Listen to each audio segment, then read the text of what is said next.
there is way too much manifestation advice. And from what I've listened to, what I've read about, I think it all just comes down to just trusting yourself, believing that it can happen to you, and just taking inspired action, and then just letting it go. Okay. I just think that's all it comes down to. All of these videos talking about how the what is it called, the 3-3-6 method. I used to fall for that. I did it all the time back in 2020 when I was in California for a bit. You know, I'd write down, they'll call me. What else? Scripting. I admit I still like to script, where you just write stuff out as if your desires are already here. I still do that because I just think it's fun. I think it's fun, and it truly does feel like I'm closer to my desires, right? I also think that, something else you hear, and I think it's true, just feeling grateful and content with yourself now while still having desires is just extremely healthy for you, and I think it benefits you greatly.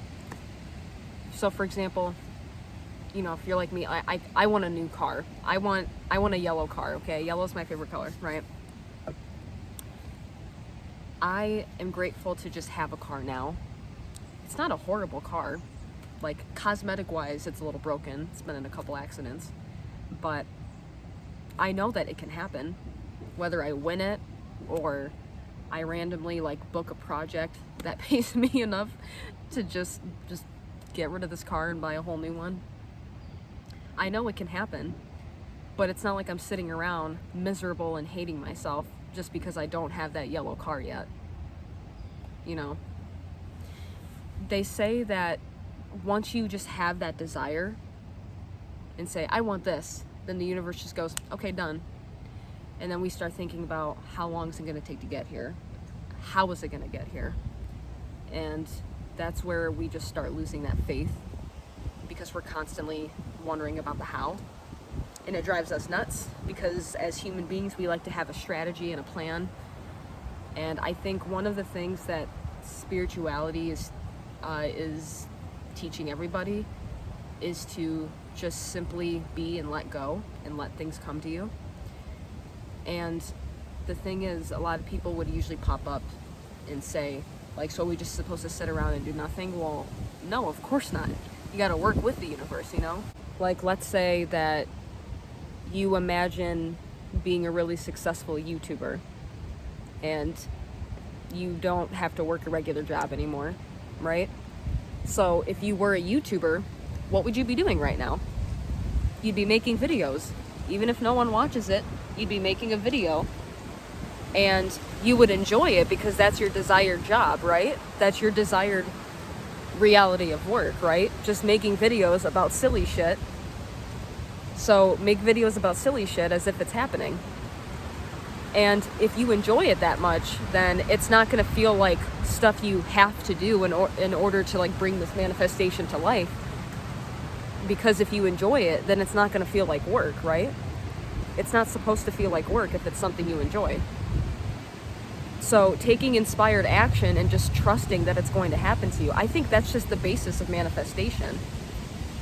Just taking inspired action. I mean, this stuff about listening to subliminals and doing this 3-6-5 method or whatever.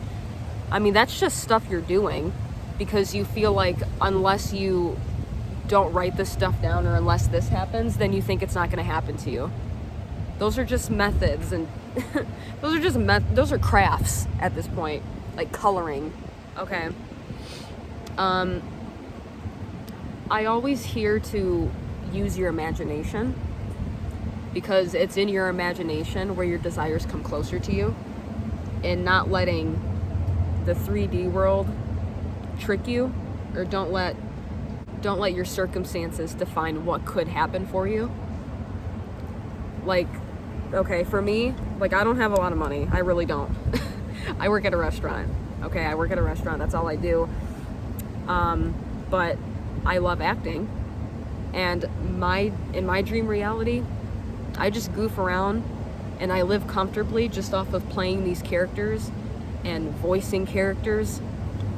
Like, I think most of us can agree that, like, Robin Williams was, like, very iconic. He always just seemed like he was playing around, being a goofball, and he made a living out of it, right? And he enjoyed what he did. And I always think of him, like, when I imagine, like, being, like, a full-time voiceover, or, like, not even just voice acting, but, like, acting as well, you know? And I always get excited at just the thought of being in a recording studio, or even imagining, like, being at, like, a Comic-Con, or like one of Disney's expo events. You know, I always just imagine, like, being on stage introducing the movies and being able to talk about it. And it, like, I genuinely feel that excitement in my chest when I use my imagination and just imagine that I'm there, you know? So until I get there, I don't sit around just wondering how it's gonna happen. I take inspired action that is enjoyable. I love going to acting classes. It's been over a year since I've been there because of money situation, or because I left town for a bit. But when I could, I took an acting class and I enjoyed every bit of it. I made new friends. I made good connections with acting coaches, and because of them, I've been able to book a couple of things. And then even before I took acting classes, I went and did a bunch of student films. I didn't get paid for it, but I got camera exposure, and I got more set experience. I loved just being there. Just the fact of having to get up early and, like, going to get coffee and then driving to set, I felt closer to my dream reality than I ever do than just sitting around. I think that's just the basics of manifestation, okay? There's gonna be thousands of new techniques that people come up with, but it's just a matter of trusting and doing actions that align with it. And I think that's all that matters. And I just feel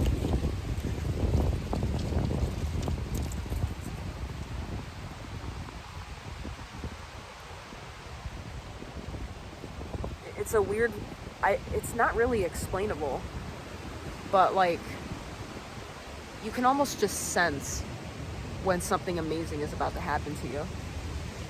Like, my life is great now, you know, like, I have a roof over my head. I have a decent job. I have a great circle of friends that support me mentally, emotionally. And as long as you just feel content with where you're at right now, or just finding gratitude with things right now,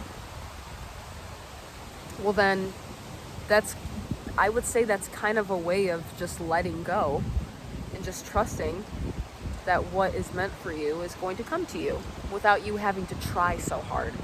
There's a difference between trying and doing.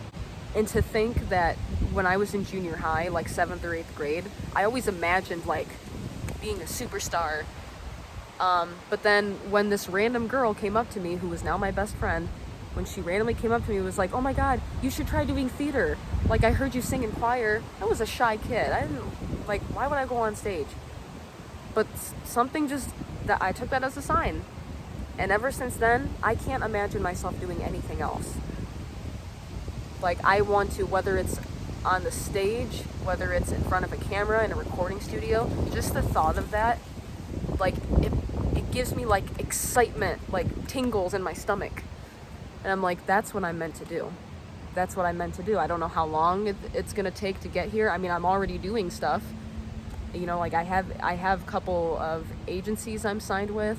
I got new headshots taken.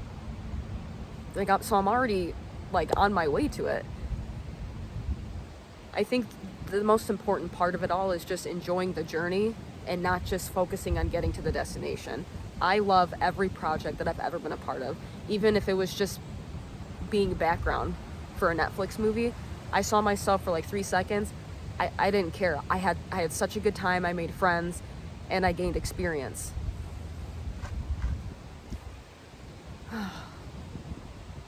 Yeah.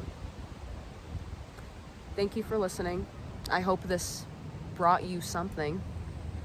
You know, I'm here for you. We're all out here just doing our best. And whatever desire that you, or whatever dream life that you desire to have, just know that just the thought of desiring it is a sign that it's yours already.